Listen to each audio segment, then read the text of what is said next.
Hey, it's Bridget Lynn Dolgoff. I haven't actually put out a video in a few days. Anyway, it's Christmas morning, and I wanted to just kind of maybe start talking more kind of about my experiences. It's having done shamanism work and practices, for like most of my life. A lot of the stuff is like deeply embedded, what I've learned, what I practice, my experiences. And I've been having experiences since I was a little girl before when I came here. So, so I think people should totally have free will. My teachers, and I can only talk from my experience, and my native teachers warned me about using anything for a crutch, that if I was going to see the unseen in this world and travel the path of mystery to the unseen other places in other dimensions, that I was going to need to do it sober, which means no usage of, tarot cards, of this, that, ayahuasca, DMT, peyote. However, I have tried, those things, and have had experiences, pretty intense experiences, but they didn't help and aid me in being able to draw together the first and second attention, or what my teachers would say, the night dream and the daydream should be operating together. That doesn't mean that you don't go to sleep at night. It means that whether you're asleep or you're awake, it's all a dream, and it starts to parallel and connect to where, you could be standing in a place and you start to see some things that are there present in that moment because you're dreaming awake, basically. So I know it takes a lot longer to do it naturally. Sometimes you need somebody to lean on to have discussions about such things. That's why, I put myself out there and people can have sessions with me and we can build them practices and whatever else. I get way too many phone calls from people about just really horrible things that have happened due to the use of ayahuasca or sometimes DMT. And the thing is, it's like a surgery. You can't take it back. Once it's gone haywire, it's going to take you a lot of time. You're never going to have a normal life. It's never going to work out. And also, too, no, you want to take ayahuasca, DMT, peyote, these dreaming drugs or whatever, and follow the path of shamanism. It's not going to lead you to, the perfect partner. It's not going to lead you to the white picket fence experience, the 1.25 children. That's not what, that's not really what dreaming medicines do. Shamanism is a solitary practitioner practice.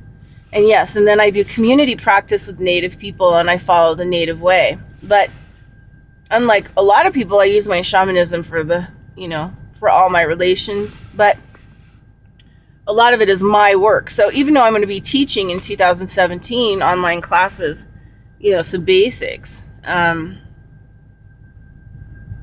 there are things that probably will never be uncovered that I would never tell the public, even my closest apprentice. So there are things that I keep to myself. So anyway, I went on a 10-day ceremonial work with a man at that time was called Blue Thunder.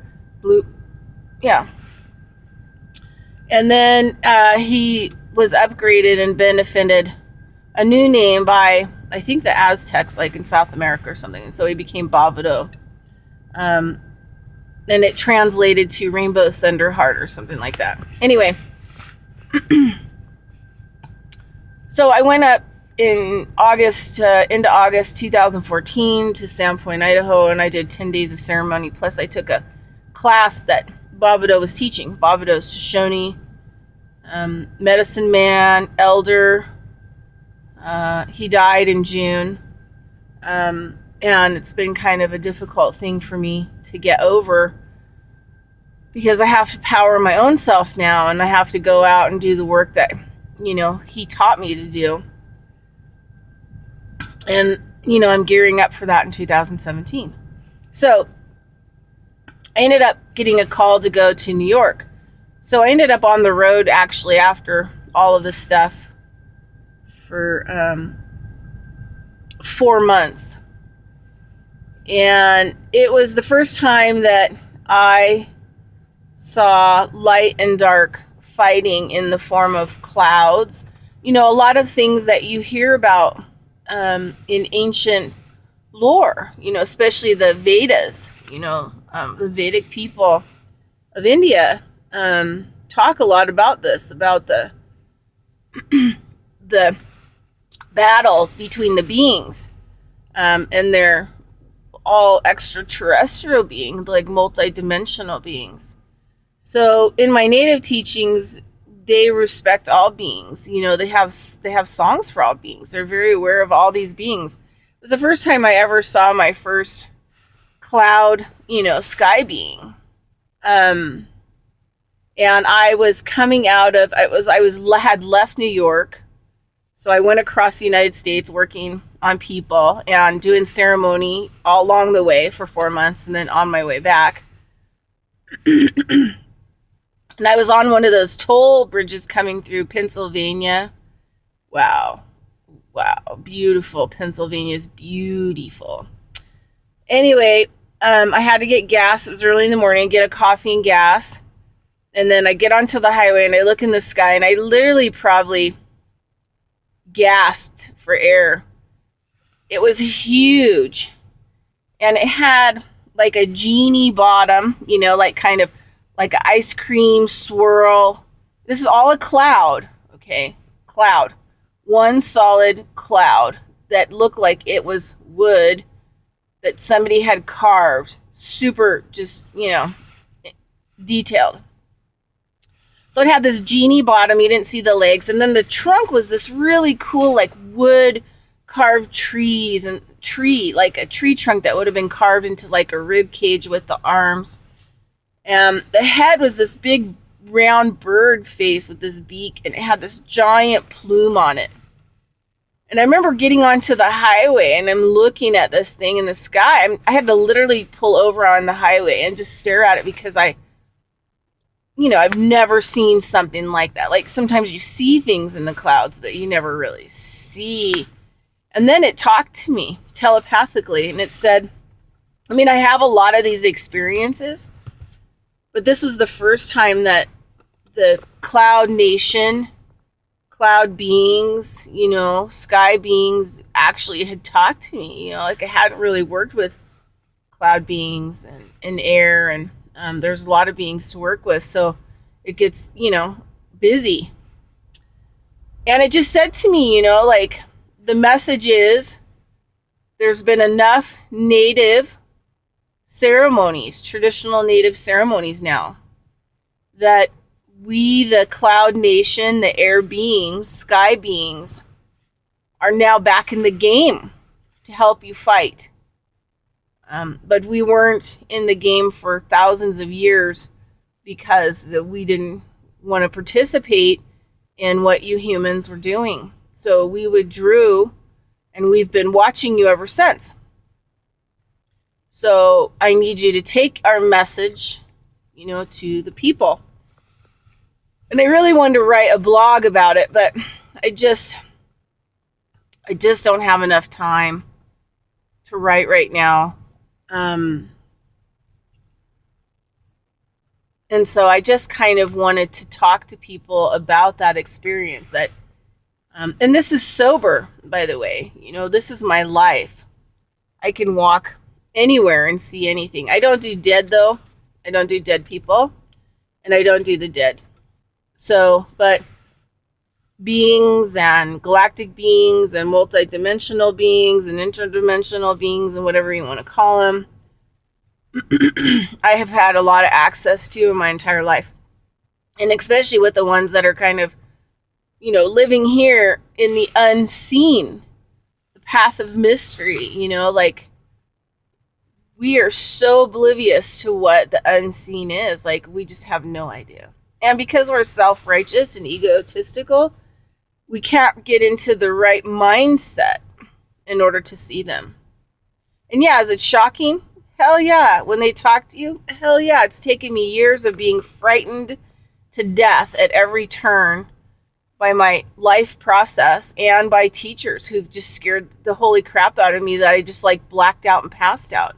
Because they needed me to be able to hold my attention under any condition. And then, because then that's when the relationship starts with the beings. Good, bad, and indifferent. And there's a lot of bad. So, but anyway, I just wanted to let you know that that's your Christmas message for this morning.